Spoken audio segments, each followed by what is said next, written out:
दिन पूरा टाइम शिवाय के दोस्तों और वामिका के दिल में बेचैनी रही कि आखिर ऐसा भी क्या हो गया जो शिवाय को ऐसे बीच में ही घर जाना पड़ा, और यहाँ तक कि उसे वजह भी नहीं बताई गई। जैसे तैसे स्कूल की छुट्टी का टाइम हुआ, वामिका ने दीपक और कौस्तुभ को कह दिया था कि वह घर जाकर शिवाय के बारे में पता करेगी और फिर उन लोगों को फोन कर बता देगी।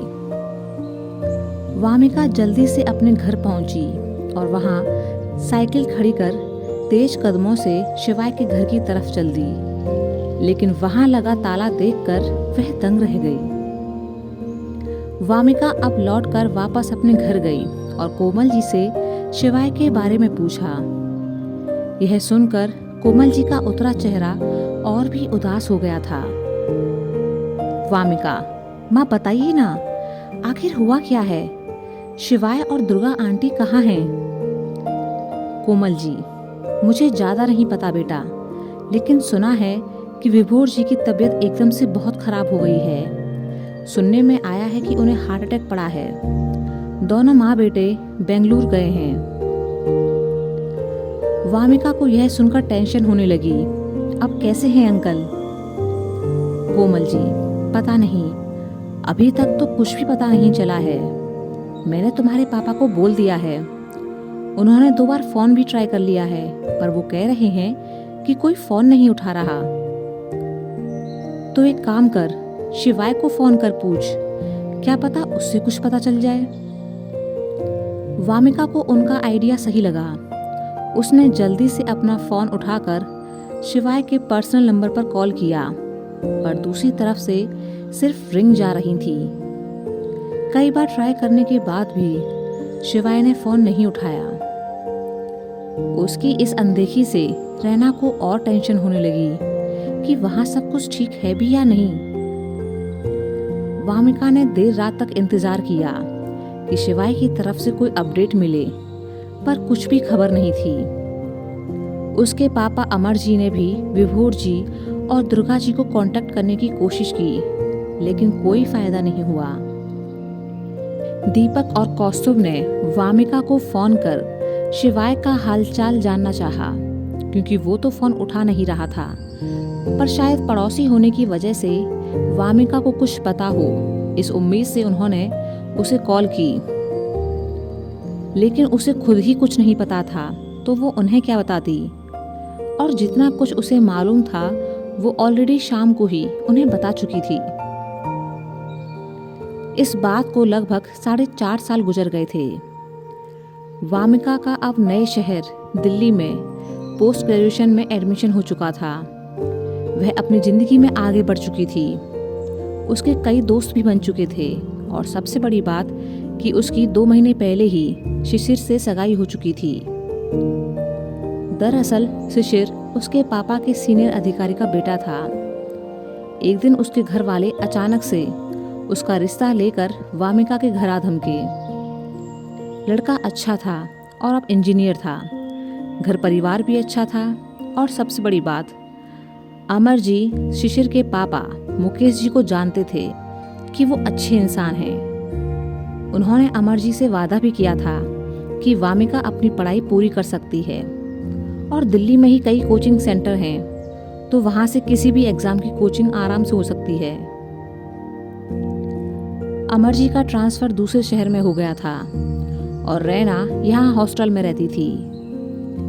मुकेश जी का ट्रांसफ़र दिल्ली में ही हुआ था, और उन्होंने वामिका को कह रखा था कि उसे कभी भी किसी भी चीज़ की ज़रूरत हो तो वह उनसे बेझिझक कह सकती है। उन्होंने तो वामिका को उनके घर में रहने को भी बोला था, पर वामिका ने मना कर दिया। रैना को शिशिर कोई खास पसंद नहीं था, लेकिन वो लड़का ठीक था और उसे नापसंद करने की कोई वजह नहीं थी। फिर चूंकि वो उसके पेरेंट्स की पसंद था, तो उसने भी कोई विरोध नहीं किया। लेकिन उसने शिशिर को साफ कह रखा था कि जब तक उसकी पढ़ाई पूरी नहीं हो जाती, वो उससे कम ही मतलब रखेगा। वो लोग हफ्ते में सिर्फ एक बार ही फोन पर 10-20 मिनट के लिए ही बात किया करेंगे। ऐसे लोगों की हिम्मत ना बढ़ाएं और उनके शिवाय चैनल के पर बारे इस में कहानी वामिका को ना कुछ सुनें। खास पता नहीं लगा था। हालांकि बाद में इतनी ही जानकारी मिली थी कि विभोर जी की डेथ हो गई थी, लेकिन उसके बाद शिवाय और दुर्गा जी के साथ क्या हुआ, वो कहाँ गए, इस बारे में उसे या किसी को कुछ भी नहीं पता था। आज वामिका का कॉलेज में पहला दिन था। वह थोड़ी लेट हो गई थी, इसलिए हड़बड़ाती हुई क्लास के अंदर पहुंची तो देखा सारे स्टूडेंट्स क्लास में अपनी अपनी सीट्स ले चुके थे। उसने फटाफट से इधर उधर नज़र घुमाई ताकि उसे खाली सीट मिल जाए कि तभी उसकी नज़र एक सीट पर पड़ी जो बीच वाली लाइन में थी। वामिका जल्दी से भागकर उस पर बैठ गई। उसने यह देखने तक की जहमत नहीं उठाई कि उसकी सीट पर दूसरा शख्स कौन है। उसने अपना बैग सामने टेबल पर रखा और राहत की सांस ली कि कम से कम वो टीचर की क्लास में आने से पहले तो आ गई।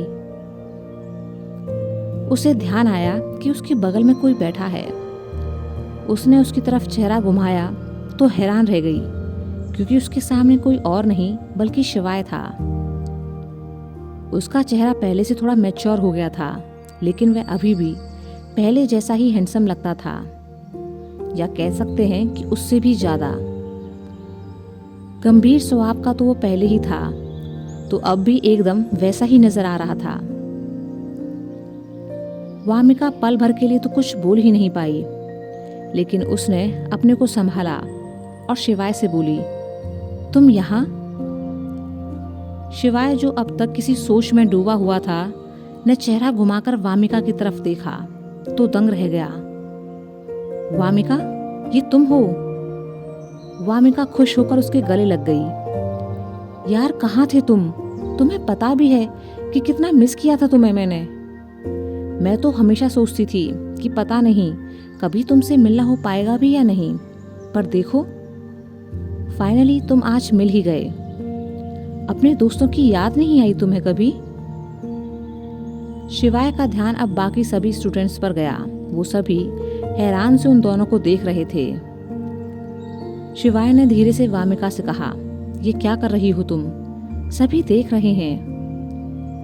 वामिका, तो देख लेने दो, मुझे परवाह नहीं। 4.5 साल बाद मिला है मेरा दोस्त, अब क्या मैं उससे गले भी न मिलूं? शिवाय सधे लहजे में बोला, पर हम अब बच्चे नहीं रहे, बड़े हो गए हैं। वामिका ने जब यह सुना तो शिवाय से दूर हो गई और हैरान सी उसे देखने लगी। बड़े हो गए? इसका क्या मतलब है? क्या बड़े होने के बाद दोस्ती खत्म हो जाती है, या फिर तुम मुझे भूल गए? लगता है अब तुम्हें पुराने दोस्तों की कोई जरूरत नहीं। शिवाय ने एक गहरी सांस ली। देखो वामिका, मेरे कहने का यह मतलब बिल्कुल नहीं था। मैं बस इतना कह रहा हूं कि हम बड़े हो गए हैं, टीनेजर नहीं हैं। यार, अच्छा नहीं लगता सबके सामने ऐसे बच्चों की तरह हरकतें करना। सब क्या सोचेंगे? वामिका अब मुंह फुला सीधे होकर बैठ गई। यह अच्छा है। मुझे तो तुमसे नाराज होना चाहिए था, क्योंकि तुम इस तरह बिना बताए गायब हो गए और हमारी जिंदगी से दूर चले गए। लेकिन फिर भी मैं तुमसे इतना प्यार से बात कर रही हूँ, और तुम हो कि बस रूड ही हुए जा रहे हो। सॉरी, तुम मेरे वो दोस्त नहीं हो जिसे मैं जानती थी और जिसके वापस लौटने की राह देख रही थी। शिवाय उसे कुछ कहता कि तभी क्लास में टीचर आ गए और दोनों अब चुप लगा गए। लंच तक दोनों में से किसी ने कोई भी बात नहीं की। अब शिवाय ने वामिका की तरफ देखा। ऐसे ही मुंह फुलाकर बैठी रहोगी या कुछ खाने भी चलोगी? भूख लग रही है यार। वामिका नाराज सी बोली, मैं तो चलना चाहती हूँ, लेकिन फिर मुझे लगा कि कहीं ऐसा ना हो कि तुम बड़े हो गए हो तो तुम्हारी भूख भी मर गई हो। शिवाय हल्के से मुस्कुरा दिया, तुम अभी तक नहीं बदली। वामिका, हाँ, मैं अभी तक नहीं बदली, लेकिन तुम जरूर बदल गए हो। ऑफिशियल चैनल पहले जितने अच्छे थे ना, उतने ही खड़ूस टाइप के हो गए हो। किसी और चैनल पर सुन रहे हैं शिवाय, तो इसका सीधा ठीक अर्थ है, चलो कि उस कैंटीन चैनल में के चलते मालिक हैं। इसे चुरा कर पोस्ट किया है। वामिका ने जैसे ही उसका हाथ आपसे पकड़ना अनुरोध चाहा है कि ऐसे शिवाय लोगों की सीट से हिम्मत उठकर ना आगे बढ़ बढ़ाएं गया। और उनके चैनल पर यह इस देख वह कहानी को ना मायूस सी सुनें। उसके पीछे पीछे चल पड़ी। क्या बात है, तुम ऐसे बदले क्यों लग रहे हो? शिवाय, कुछ भी तो नहीं। वामिका, झूठ मत बोलो, मैं देख रही हूँ कि तुम इग्नोर कर रहे हो, शायद मुझसे दूर भागने की कोशिश कर रहे हो, जबकि गलत तो तुमने किया था जो हमसे तुम दूर ही भाग गए थे। हमसे कुछ गलती हुई थी क्या जो ऐसी सजा दे रहे हो हमें? वामिका अभी बोल ही रही थी कि शिवाय ने उसके मुंह पर उंगली रख दी।